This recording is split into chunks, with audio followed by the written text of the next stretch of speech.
Yes, Ndimbati rero yamaze kuba yagirwa umwere, ubu tuvugana Ndimbati akaba atakiri kubarizwa imageragere, ariko amagambo yabwiye umugore we n'amagambo umuntu wese yumvise avuga ati wow, yabwiye amagambo umugore we akomeye cyane, arimo urukundo rwinshi ariko rwinshi cyane.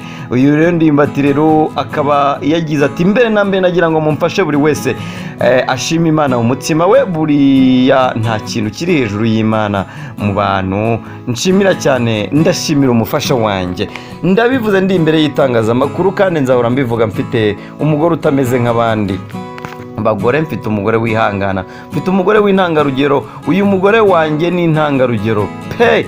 Arakomeza ati umugore wanjye ni uwa mbere mu bintu byose, ni inyangamugayo, uwo bagirana ikibazo yaba ari we udashobotse. Ikintu cya mbere mushimira, arihangana bikomeye, yihanganiye igeragezo byose yaciyemo nyuma yo kugira ngo mfatwe. Abantu baravuze, namwe abanyamakuru mwaravuze, ariko ibyo byose yabiciyemo neza, arihangana. Iyo ataza kuba umuntu uzi kwihangana ntabwo tuba duhagararanye hano. Ati ndasaba madamu n'abakobwa bari hano bazamwegera bagira inama, uwo azagira inama azayumve, amenye ko agiriwe inama n'umuntu w'inyangamugayo. Ni abagore bake bashobora kwihanganira ibyababayeho, ni bake cyane. Aragira ati we yarihanganye ku buryo nta munsi n'umwe wo kunsura kuri gereza atigeze angeraho. Ntabwo nigeze nicwa n'inzara muri gereza, yagiye akora uko ashoboye, simbura ikintu na kimwe.